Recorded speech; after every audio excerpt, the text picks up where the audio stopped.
I am trying to be intentionally out of touch in the same way that I intentionally avoid the news.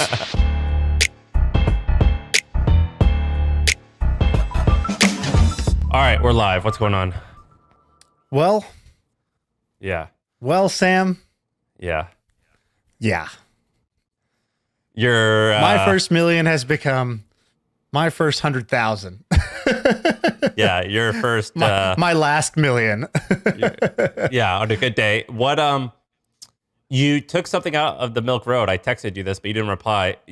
So in the Milk Road, my favorite part was you had, what was the starting amount? $1 million or 500 or what was it? You had your portfolio. It was actually a little bit less. It was 950,000. So $950,000 portfolio, and every day you would say what it's at compared to what it was. You took it out. What's it at now? Correct. Why'd you take it out? I don't even want to look. We took out the prices today because, or what did we do? Today we did a little different thing. So the crypto prices crashed over the weekend. And so we were like, okay, people are definitely going to want to know like what's happening, why it's happening, all that stuff. So no, not Saturday, Monday. We sent it today. No, you sent a weekend version. Yeah, that was just that was just like a special edition. Yeah, that was nothing. Today we sent like why is crypto crashing? The weekend one was about Jack Dorsey because Jack Dorsey announced something called Web 5, and we were like, which is hilarious. It's just like a hilarious thing because it's like Web 3 like 5 is minute like something apps. people are debating it is even a thing, and like he just skipped Web 4 and went straight to Web 5, and like, you know, people are like, what the hell is this? So we explained what the hell is this. That's what the weekend one was. But today, crypto's down like 20% or something crazy. Like Ethereum is like, I don't know, $1,000 or something like that right now. So yeah, dude, it's brutal. The $1 million portfolio, we basically started this right when I started the Milk Road. I was like, what will be entertaining to get people hooked to subscribe? And I was like, oh, I know. I'll put up $1 million and I'll say, watch, I will publicly invest this money and let's try to turn it into 10 million. It became a mission, turning 1 million into 10 million through crypto investing. And to be honest, we didn't even do that much. We didn't even make very many moves. Like it just started with $1 million worth of ETH. And I think we made like 2 investments maybe since then, just because I've been busy with the Milk Road, like building the Milk Road and like the podcast and my other business and stuff like that. It's not like I've been super active, but ETH is down like 66% and all of crypto is down like that or worse. And so the portfolio is brutal. It's like, you know, $1 million is currently $250,000 or $300,000 is my guess based on where we were at. Where's your head at? Are you freaking out or are you still calm like you always are? I'm still calm. Yeah. So it's a funny little like story, I guess. I don't know why I said it's funny. There's actually no humor at all in it, but it's interesting how I feel about it. Ben flew in. So Ben flew in last night, not producer Ben, business partner Ben. So business partner Ben flies in last night where he's going to be here for the week. We're going to like work on a bunch of stuff. And like, basically like, you know, from the time he took off, the time he landed, like our whole business has changed. And what has changed is basically like, well, aside from our own personal net worths, you know, going down and the Milk Road public portfolio going down, like we have just entered, like the whole economy has entered a recession and crypto has entered for sure, like a big downswing, bear market, crash, whatever you want to call it. And it's not going to like just bounce right back and all is going to be like fun and dandy again. Like if you think about this time last year, not this time last year, but let's say like 6 to 12 months ago, it felt like money was raining from the skies. Like, you know, I invested in a bunch of tech stocks. Everything was up every day. Everything was up. Zoom is tripled in price and Amazon is up because everybody's ordering all their shit online. And like every company that we invested in, private startup, was like raising money at crazy valuations. And literally like there's this phrase of money raining on fools. Money was raining on fools. And like NFTs were selling, you know, NFTs were selling for ridiculous prices. And it's so crazy that like, you know, on a dime, it feels like the whole world has changed and everybody's mindset and mentality has also changed, which is that like, now it feels almost impossible to make money. It's like, well, where do I go make money? The stock market is down brutally. Crypto is crashed. Every business is now laying off people or freezing hiring.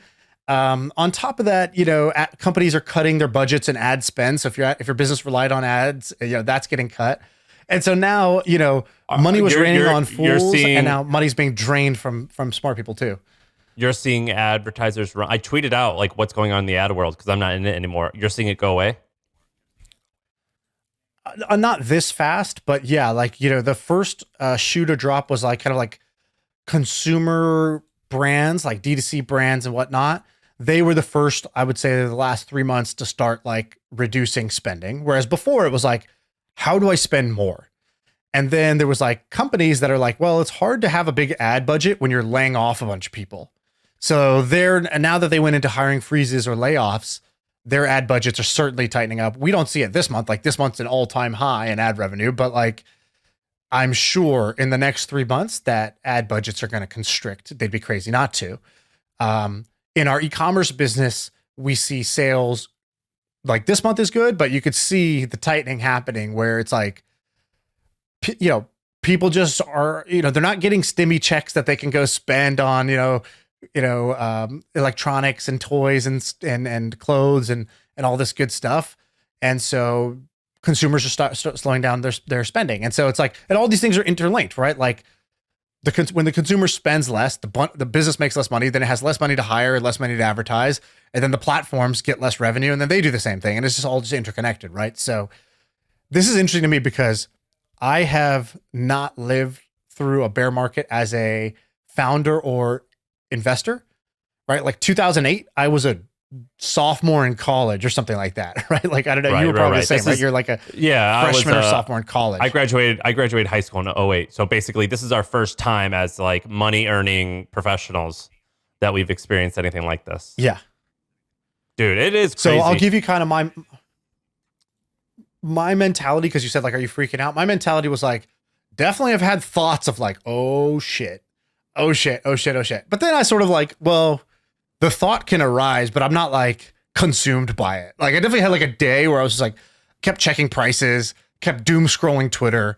But like, I don't know, if I pride myself on like, my mental fitness, then it's like, well, this is the time to be fit. It's like when stuff that's hard happens, this is the time to use all those tools you've been building up, all those muscles you've been building about like seeing things in a way that actually serves you. And so for me, I'm like, immediately, I'll show you this thing.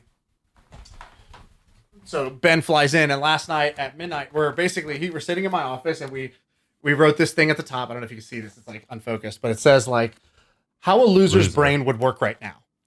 Loser brain. It's like loser brain says this. And we all like, like Rich Dad, Poor Dad. Yeah, in my head, I have this thing called loser brain, winner brain. It's like a loser's brain will bring these thoughts up and bring its attention to these things. And a winner's brain will have these like, so we basically wrote down all the scary thoughts. It's like, and so I was like, Ben, just rattle them off. So I'll read you some of these if you're interested, but like, we did this exercise in order to reframe our thinking. Everything that I think about right now, and I'm calm about it because everyone gives me a hard time that I'm conservative and it's kind of working out right now. But even still, I'm down a huge amount. And my fear is always rooted in like, I'm going to run out. I'm homeless. Do you have those fears of like, I'm going to run out? No. Because if I asked you, do you actually think you're going to run out? No, but there's no way you, Sam Parr, think you're going to go broke, which is the combination of you got a lot of money still. And secondly, you always have like your core skill is the ability to make and sell products that people are going to want. Well, I'm not saying that it's logical. I'm not saying it's logical. I'm saying like, it's like my fear of flying. I understand that like, I'm far more likely to fall off like a set of stairs or to get hit in the car going to the plane, but I'm still like, it's such a deep rooted issue. And I think it's actually deep rooted in a lot of people of like, I worked so long for this thing and it's going to run out. Joseph Kennedy, the JFK's dad, I read his biography. He was like the 8th or 9th richest person in America when he was alive. And I think he was worth $100 million. And he said, I would give away half of my money now if it meant I would be I would be guaranteed to have the other half forever and grow at a very conservative but consistent rate, because he was like, I'm just so afraid of losing everything that I worked for. And that loss aversion is often like, dude, that's so interesting. It's like way harder. Would you do that, by the way? Would you take that trade? No, I wouldn't. But no. But it's tempting. I think that the world. So he said that probably in 1920. I think that I still am bullish on America, and I still think that over the next 100 years, like it's gonna average 7 or 8% a year, and I'll be okay. So I'm okay with no. I wouldn't do it. I still think, and everyone talks about America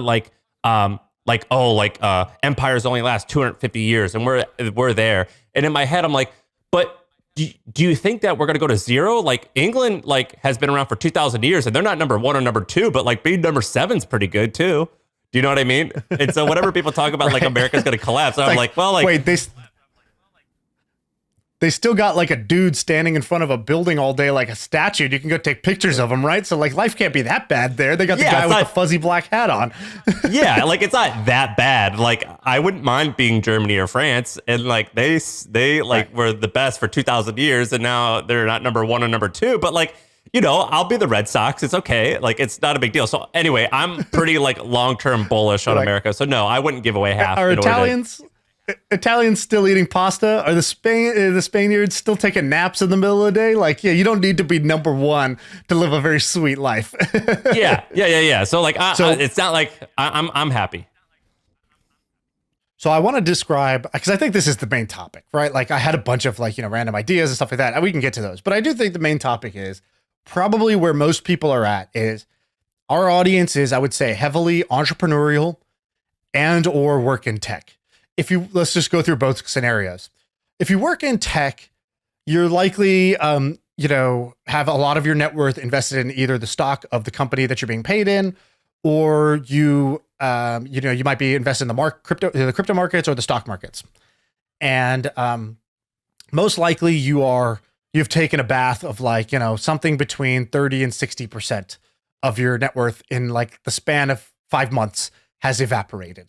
And like whatever plan you had for buying a house, you're like, oh wait, my money is sort of, a lot of my money is gone and the interest rate has gone up. And like, I wanted to have another kid. And like, now I need to like think twice before I do that. And like, shit, I've been ordering groceries like 3 days, ordering DoorDash 3 days a week. And like, do I really need to pay like, $32 for, a burrito and chips? Like, you start to reassess a bunch of things in your life. Especially because the last 10 years, like if you're around our age, we're like, kind of like early 30s, like all you've seen since you graduated was numbers go up. And so it's kind of jarring to suddenly see numbers go down. At least that's my perspective. Do you think I accurately like labeled one part of our audience? Yeah, in particular, the last 2 years, like it's been like up, like crazy. Yes, that is our audience. And then you have business owners who are like, great, this thing I've been, working so hard at every day for the last X years. Like, here's the good news. Long silence. Okay, here's the bad news now. Your valuation is like cut in half. Your customers are likely going to, start tightening up and paying you less money. You're probably going to have to do some layoffs, trimming somewhere in your business and your cost structure. And like, there's a, 30 to 40% chance you go out of business in the next year and a half, on top of whatever your normal risk of going out of business was. And so like, great, you have risk of going to zero. And so that's a kind of stressful thought. And so on both sides, you have this kind of stressful, kind of depressing thought. And I would say, and if you're an investor, all the same thoughts, times 2.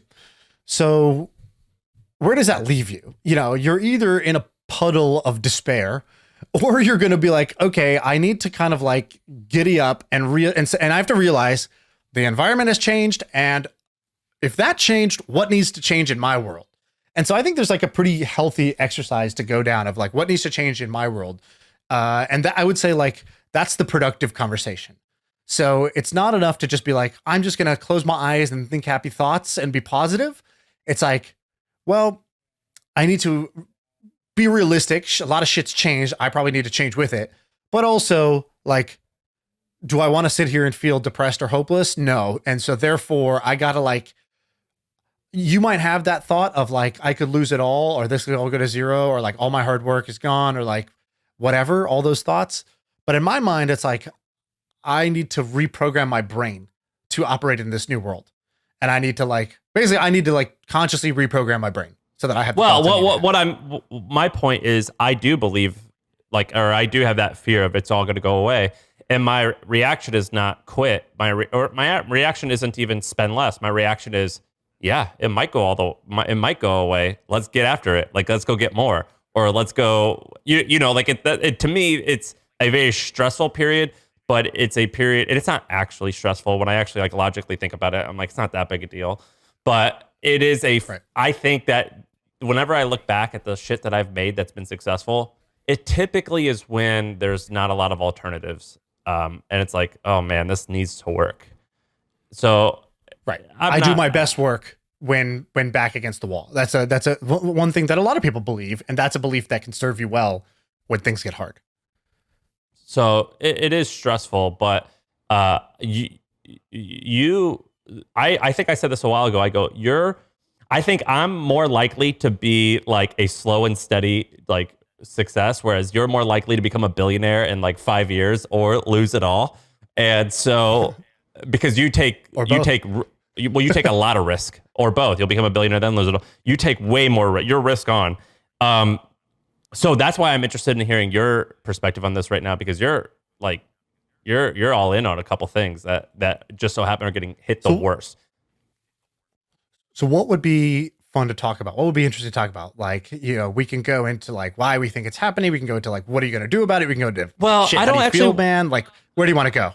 I don't want to go into why it's happening. And I was thinking about this. We're in this text group with all those guys, and they're all it's just a bunch of supposedly smart people. No, they actually are smart, but what's crazy is that America has been around for hundreds of years. Capitalism has been around for thousands of years, and yet the smartest people don't agree on the cause or the solution, and they can't predict what happens. And that's kind of interesting to me, because at a business, you have a pipeline and you have a funnel, and when you build a good business, you're like, all right, there's a 90% chance that blank is going to happen, and I understand that business.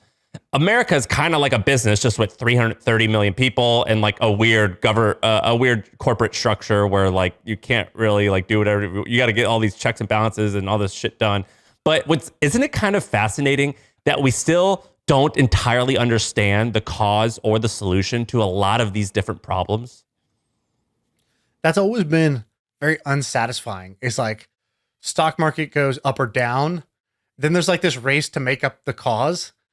And it's okay, so you're saying every time that happens, this will happen? No. Okay, so you're saying that you could have foreseen this? Well, it's and what it is sort of this backwards application of narratives.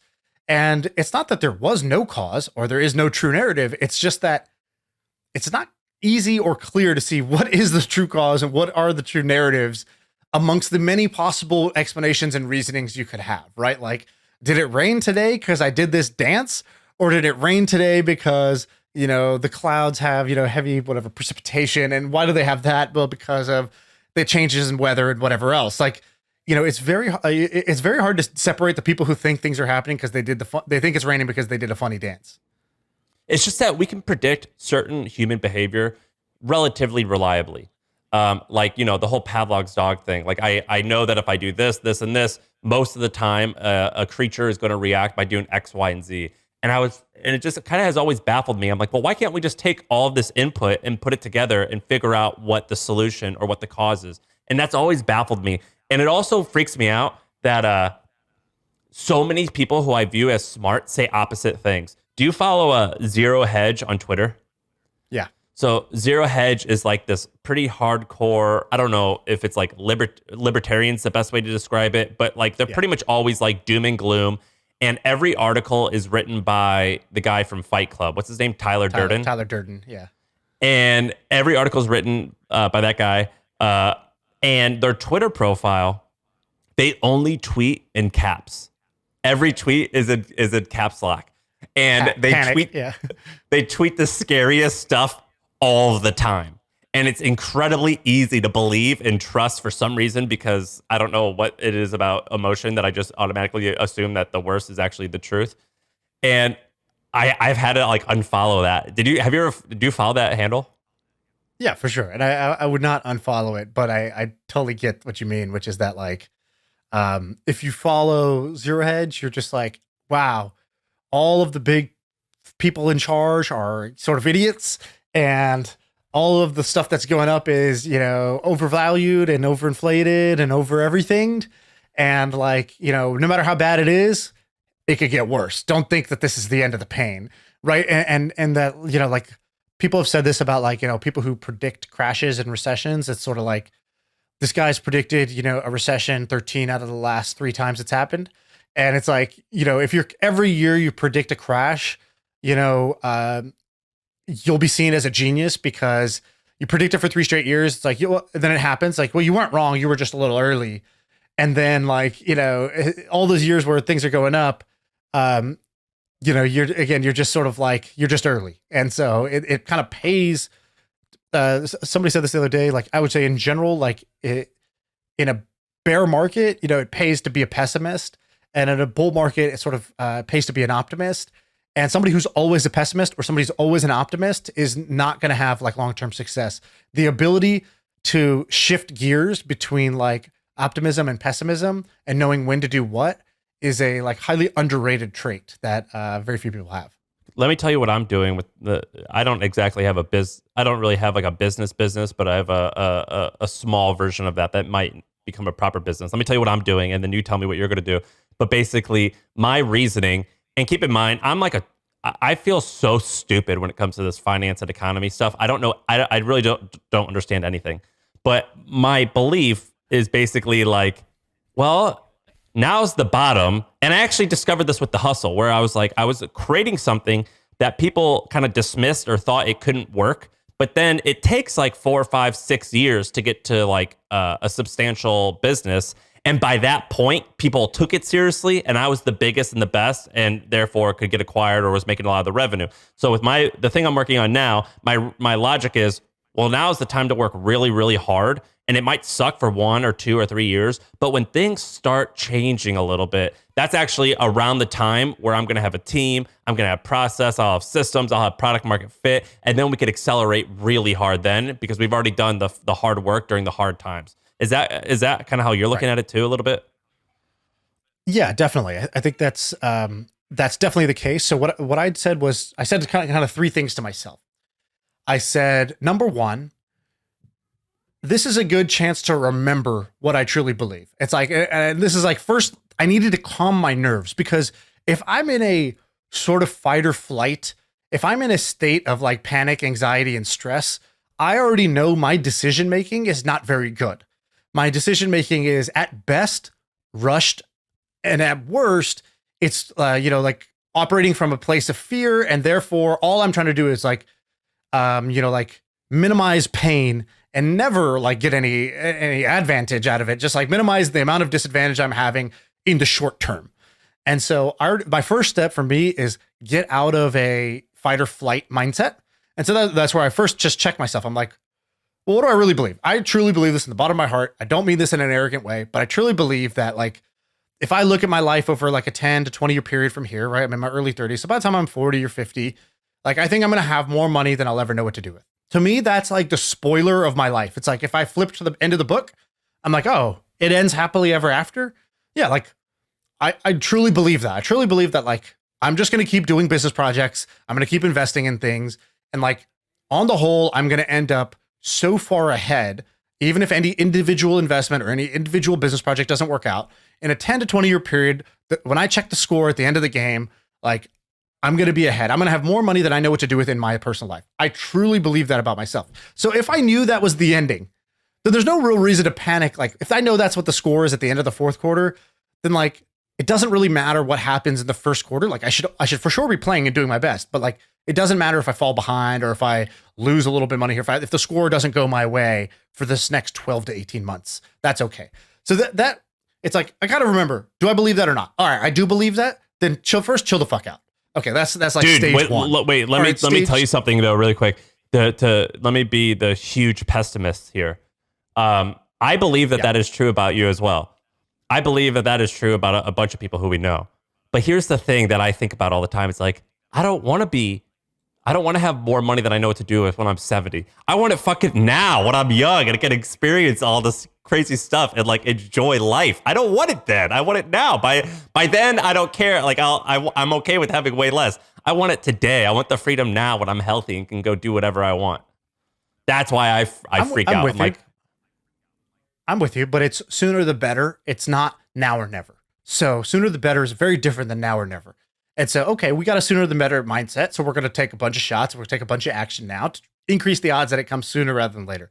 The second thing is, does it matter? Did my day-to-day actually change because my stock portfolio, my crypto portfolio, my net worth changed, right? Like your net worth, it's not a figment of your imagination, but it's sort of like a figment of your like ego, or sort of like a figment of your like perceived sense of safety. And so like in reality, the stock market go down, the crypto market go down. It doesn't actually change my like day-to-day lifestyle or comfort based on where I'm at. For some people, it's going to change that. But for me, it's not going to change that. So that also helps take the edge off, which allows me to think with a clear head. Then I start thinking, all right, you're not changing your spending patterns?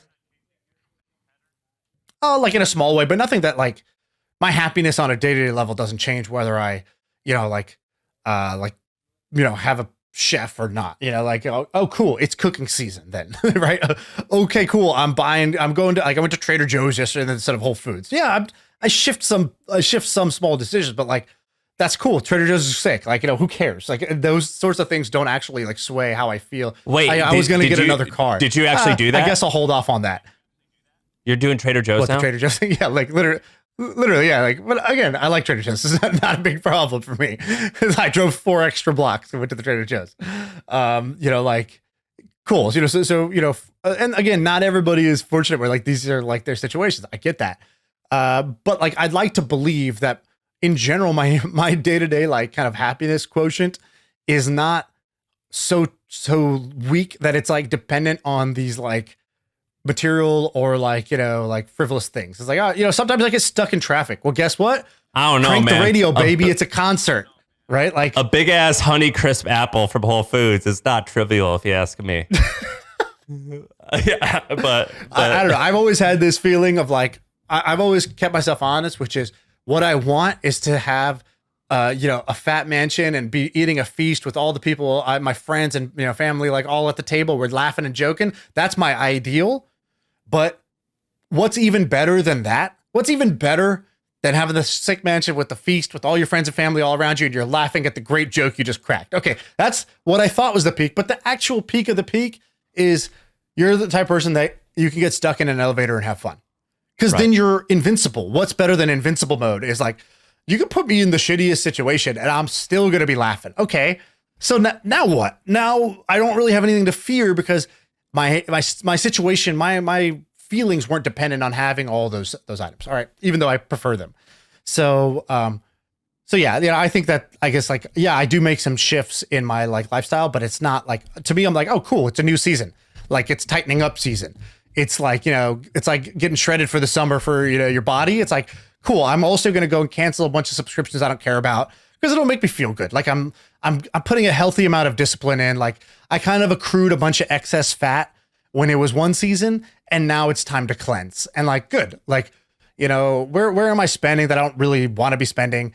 Where are we advertising that's inefficient?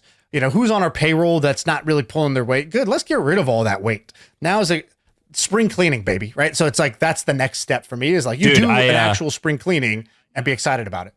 I've been using Truebill. This is not an ad, but have you seen it? Yeah, it's called Truebill. I bought like the $100 subscription. Have you ever used that? You know what that is? I haven't used it, but I've used stuff like it. Yeah. It basically like looks at your subscriptions and like suggests, how does it know what you're not using? It suggests what to cut, right? Or yeah. auto unsubscribes them. Like I didn't realize that me and Sarah both had Amazon Prime subscriptions. Like apparently I thought I canceled one of them. And so it catches that. And it also like, I just see how much I'm spending every month and it'll say you have an upcoming $300 subscription coming up. And it's like, oh, that's my trainer.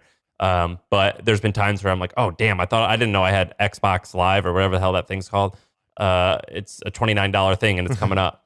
And so you can like cancel it. But then what they do is if you need to cancel something that you want to call, they'll like do it for you. They'll do it for you. It's pretty cool. Yeah.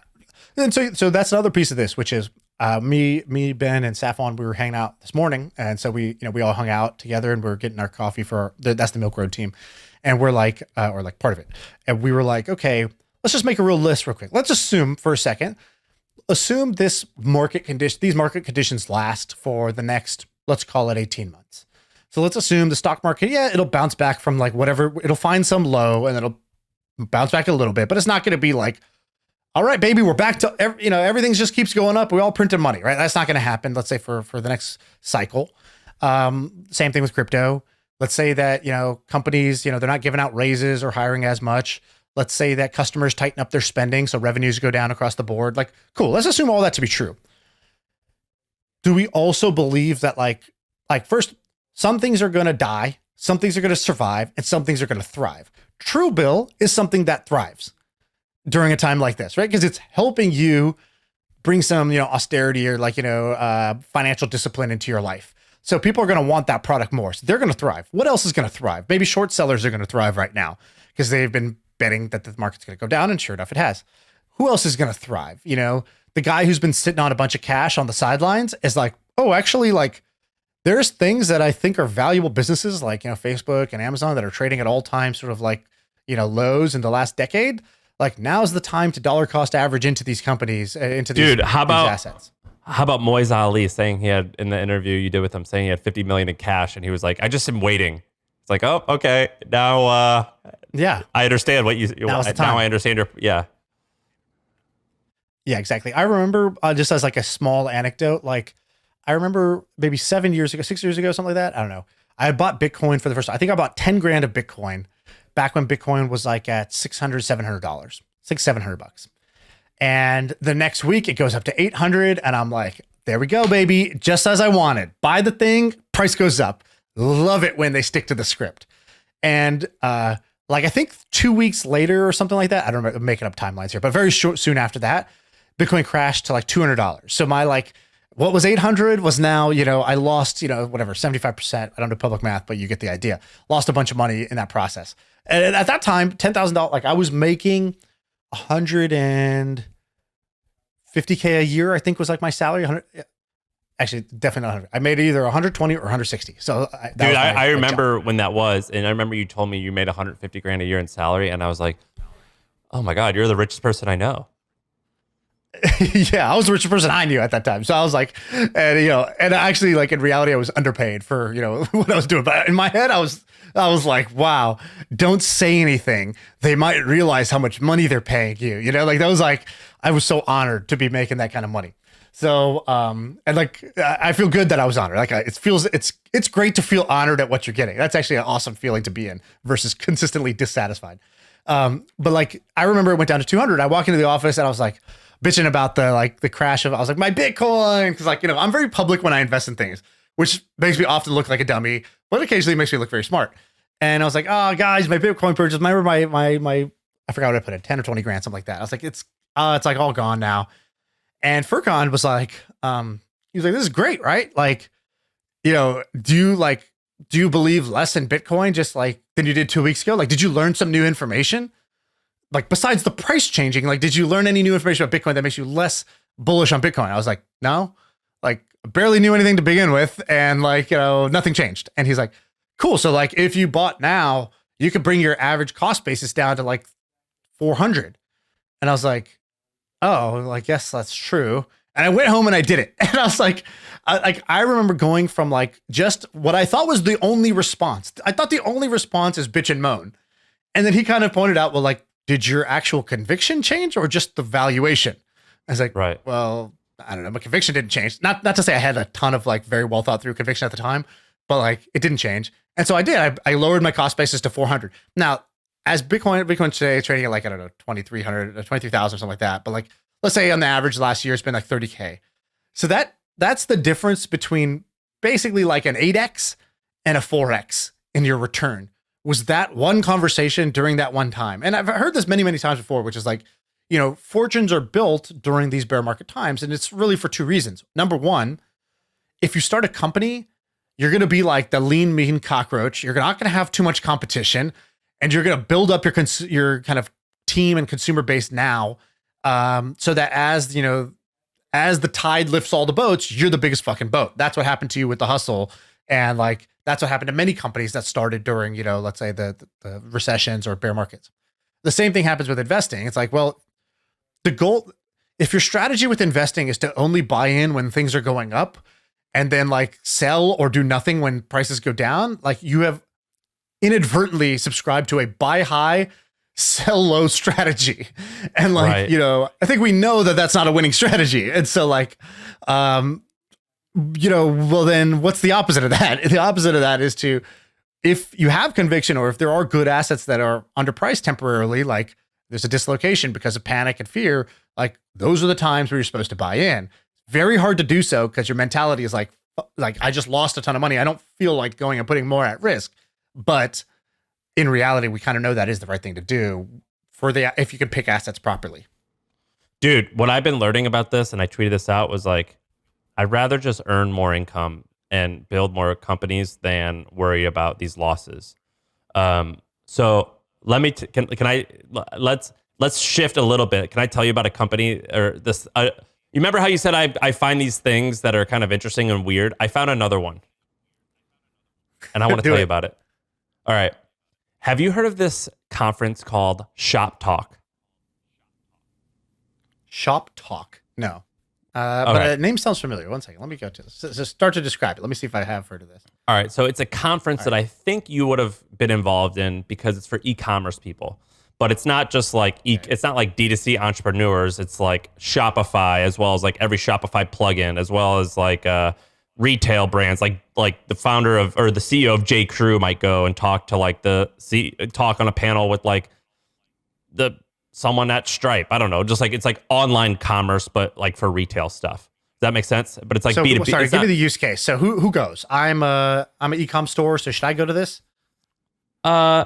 Probably not. But if you're like, you would go and speak, and like executives at Gap would be like, oh, like these young startups, here's what they're doing. Maybe we should like consider changing our strategy to X, Y, and Z. Or we're making apps for this. We're making software for this ecosystem. Let's go and talk to other apps, and maybe we could do business together. Does that make sense? Let me ask you slightly differently. There's like kind of like trade shows or like it's industry a trade show conferences where it's more like a trade show. Gotcha. It's a trade show. All right, but here's where things get interesting. So the guy who started it, I linked to his LinkedIn down there in the document, and I think his name's Jonathan Weiner. And he has this co-founder. He's an Indian guy named, I forget the Indian guy's name. But so listen to their background. And let me tell you what they're doing now and why this is so fascinating. So I linked an article from Vox, and it said the guys behind Money 2020 conference want to do the same thing, but for commerce. So what that will explain is basically this guy, Jonathan, and his partner, they started a company. By the way, I saw you smirk when I said the guy's last name. That was hilarious. I was trying so hard to come up with a good joke, and I just, my filter in my brain was like, you know what? Not worth the risk. This data is wrong every freaking time. Have you heard of HubSpot? HubSpot is a CRM platform where everything is fully integrated. Whoa, I can see the client's whole history, calls, support tickets, emails, and here's a task from 3 days ago I totally missed. HubSpot, grow better. So this guy and his partner, Jonathan Weiner and his Indian partner, it's like you and me, like Weiner and the brown guy. This guy, they had an ad tech company as well as a payment software business that they sold for hundreds of millions of dollars. And then oddly, they went and started a conference, and it was called Money 2020, which was like a fintech payment processors trade show business. And within 2 years, they scaled it to like 30 or 25 million in revenue with 10 million in profit, and they sold it for $100 million.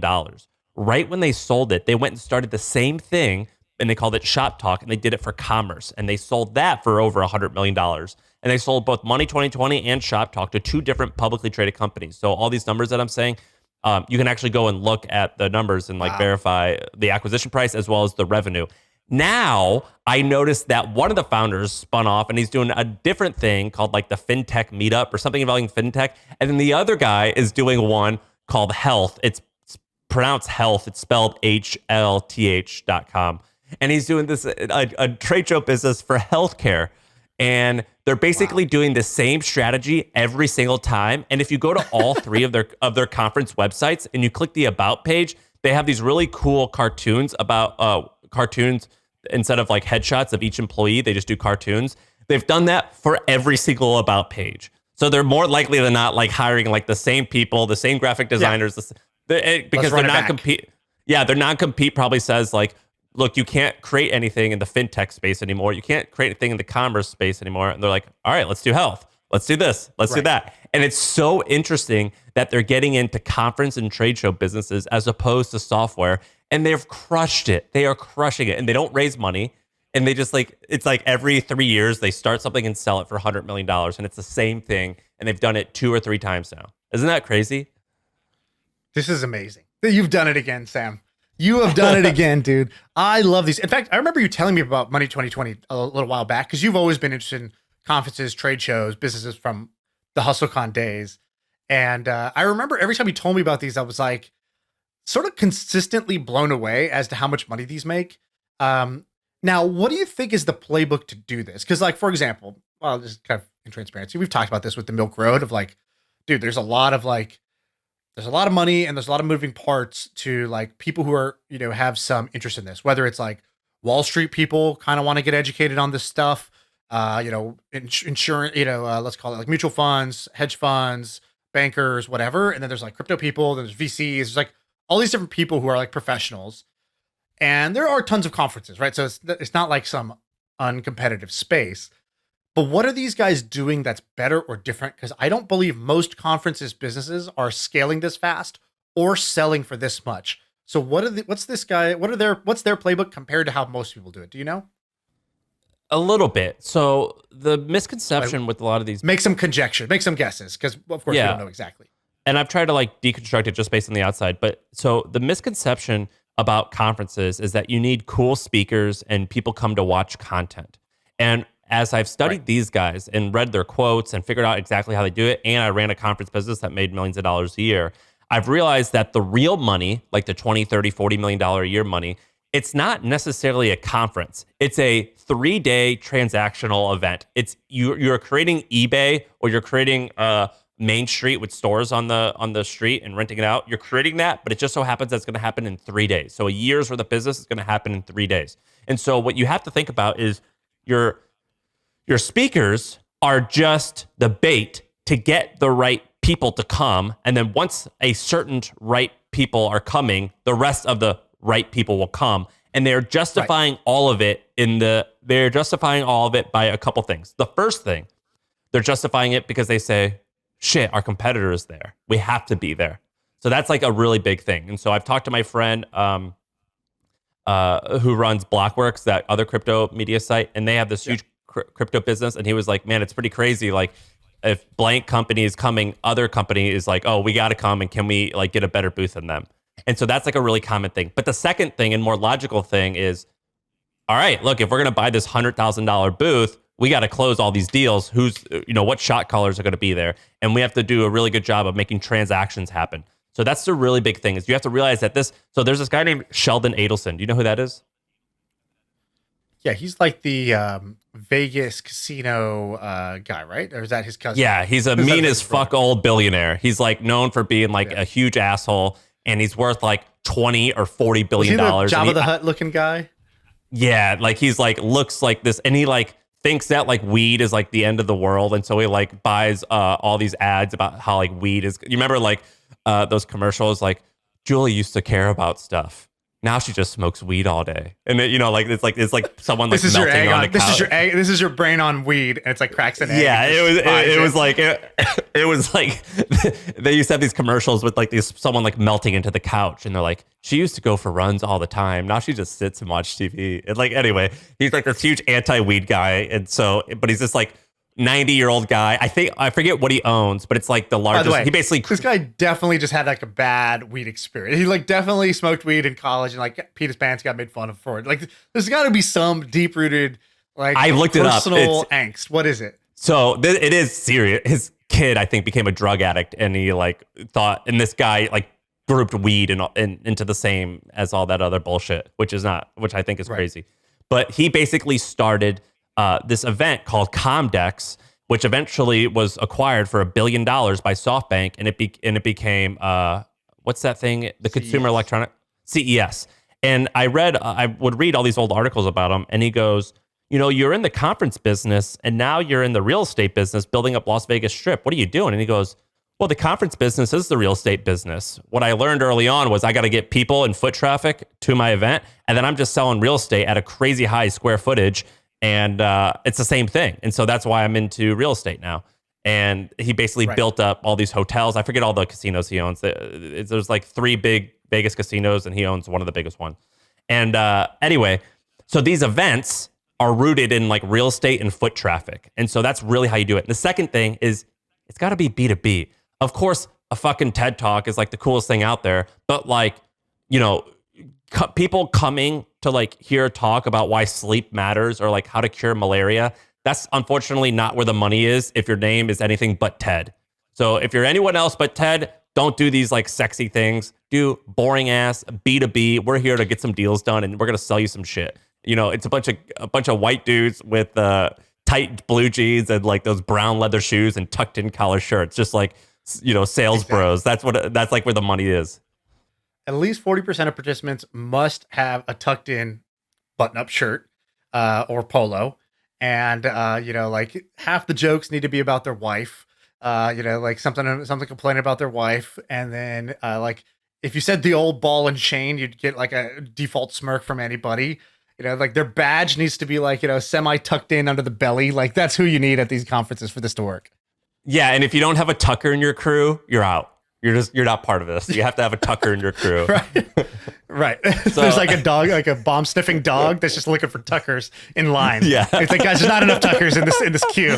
Shut it down. Yeah. So that's what it's a German Shepherd.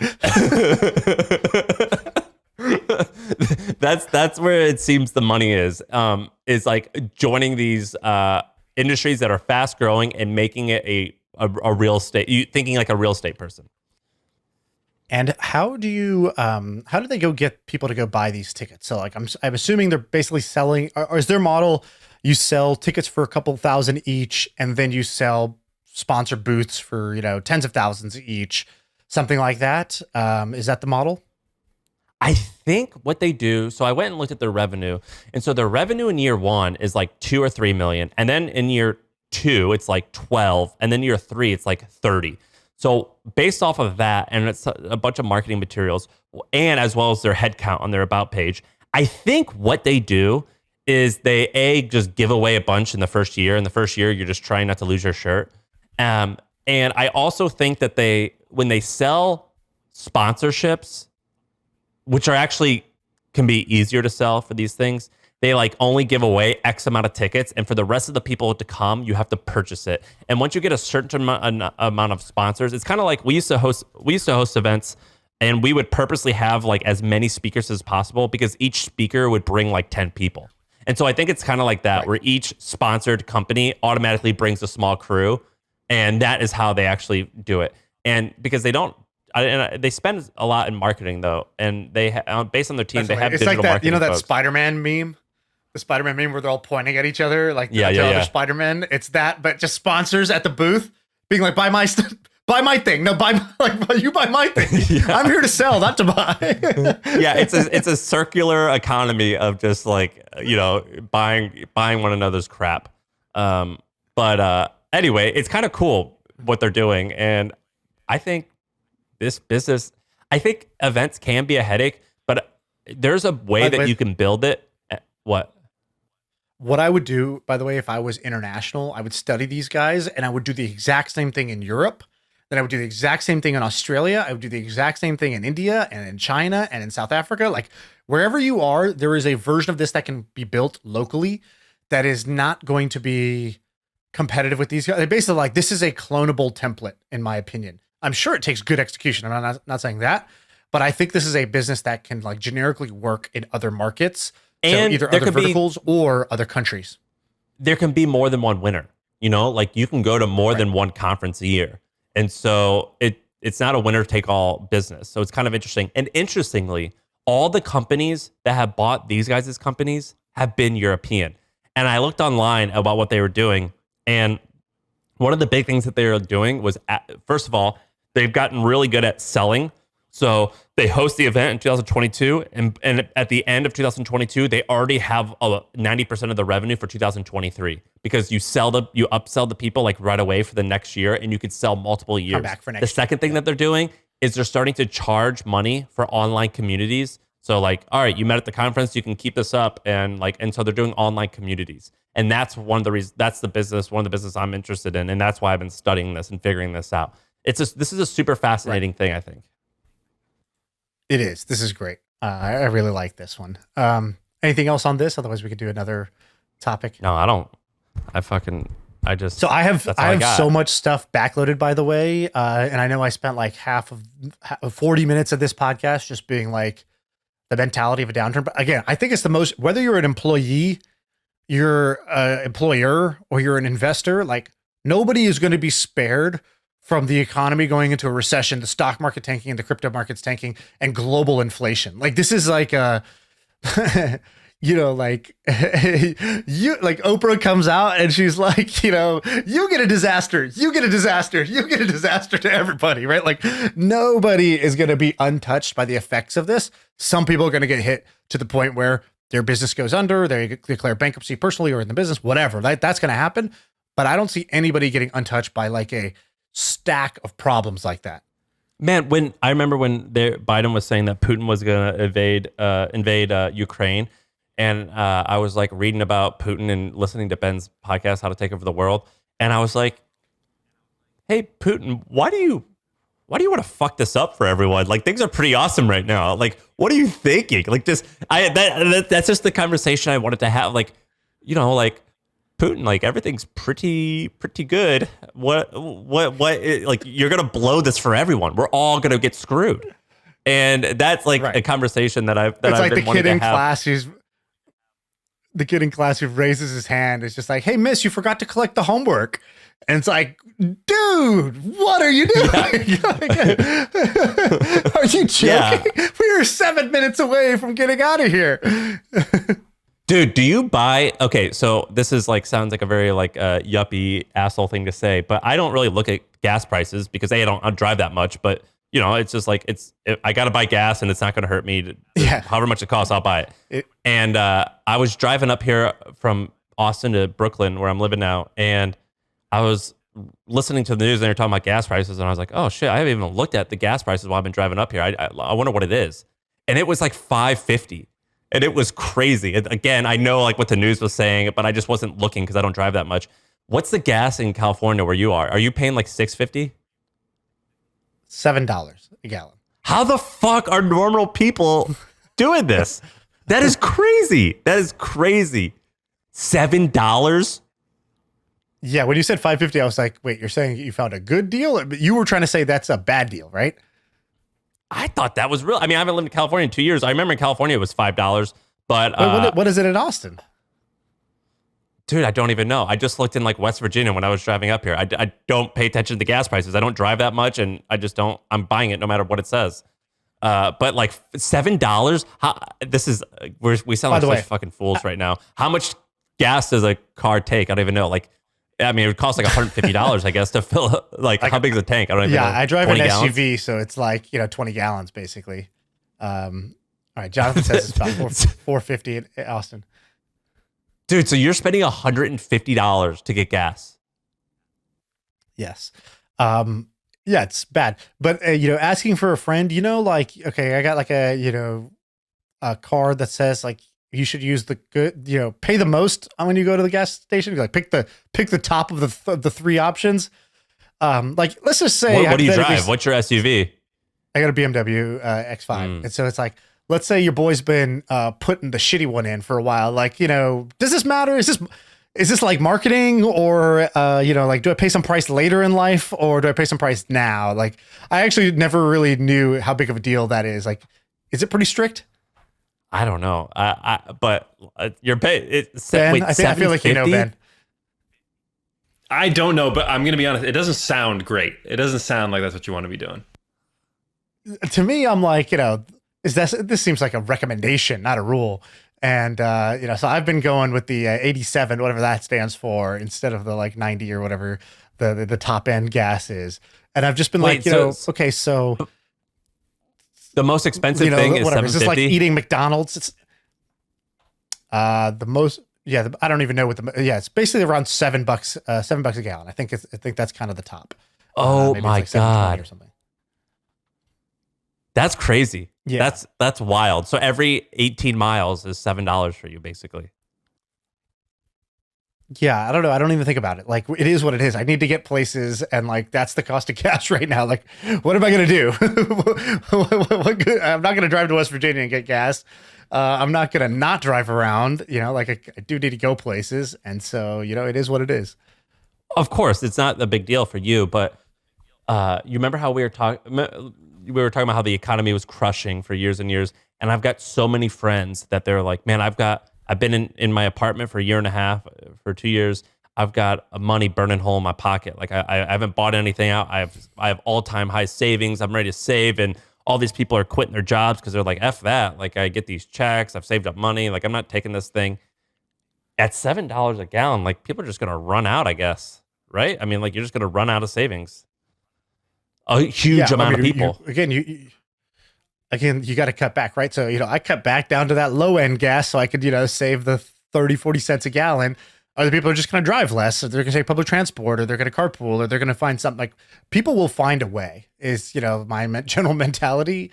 And like, I don't know. I spent a lot of my life living in like Jakarta or like Beijing. And you just see people like in Beijing, right next to our house, there's just people just shucking corn like all day they're just sitting in a squat, just like removing husks from corn for like 10 hours straight in the heat.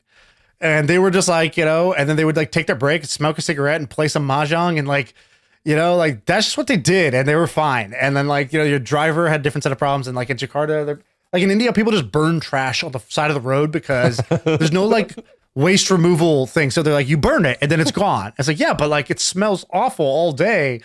And they're like, what are you talking about? This is like how air smells. I was like, no, man, that's not how air has to smell. But like, I don't know, the range of how humans can live, survive, and thrive is so much wider than like, the average person thinks. And so I don't know, I just don't really pay too much attention. It's just like, you have to like, I don't know. You just have to like kind of figure out how to govern yourself in a new world. It's like, are you a self-governing individual or not? Because like, if you are not a self-governing individual, every day you're going to get punched in the face with bad news right now. And like, you got to learn how to parry a punch. Otherwise you are going to get like knocked out by just taking these jabs to the nose every day. Like, I just got done. I was in Missouri for 2 weeks. Most people aren't like that. They're just like, most people are not that resourceful. That's what I've learned. I actually think that our audience is like that. Most are not like, oh, I got to go start something. I got to do this. I think most people will just are just going to be fucked. That's really what I think. So I'm writing a book right now. I don't know if I told you this. I'm writing a book. I'm using that like Scribe Media thing where they like write the book for you or whatever. But like, is it awesome? Your content. They write the words after you say it to the guy on the phone for like 2 hours every like week or something. I don't know if it's awesome. I'm loving doing it because I'm like, oh, cool. I get to like put something down on paper. Like, I don't know, this is fun. And I'm not going to like sell the book. I'm going to do something different with it, but whatever. So basically point is, the start of my book is that, everybody wants the same things. Like, everybody wants to be like wealthy. Everybody wants to be like in great relationships, great family, and everybody wants to be like in, great shape. And you look at like, okay, cool. So like, if everybody wants that and that's all achievable, then certainly, like most people are doing that. No. Okay. Half people are it's like most people have the exact opposite of that result. Most marriages are ending in, unhappy or ending in divorce. Most people in America are overweight or obese. And most people don't have like, more than $10,000 of savings in the bank or whatever for like a rainy day. And so everybody wants the same things. Everybody wants to be, rich, fit, and madly in love. And in fact, everybody has the opposite. And so like, if you think like most people think, you're going to do what most people do and you're going to get the result most people get. And the sad truth is that the results most people are getting are not very good. And like, so that's the start of my, like, that's the premise of my book. And that's the start. And then the second part of, I guess, like, I would say a controversial thing about me is I am totally okay not taking into consideration most people's situation. I am so like, for example, I always it sounds like an asshole thing. I understand. I said it, but in a purposely provocative way, right? I did not want to soften that. What do I mean by that? Like, I always talked about like, oh, I love to teach and I want to be a teacher. So most people see that as like some like Mother Teresa, you know, like sort of like save the world, like be the educator who helps all. I'm like, no. I do not want to try to educate everybody or teach everybody. I'm like, most people are horrible students. They don't want to learn anything. They're not going to learn anything. They're not going to do anything with, even if you told them the exact right answer or how to think, they're just not going to do it. So like, why would I waste my energy doing that? Like, no. My preference is like in a population of 100% of people, there's like 3% that like really want to know the answer. And of them, maybe like 20% of them are going to be able to actually take action on it. Like, I'm only going to try to teach the driven and motivated and capable. Like, and that is not a like society, like socially acceptable point of view.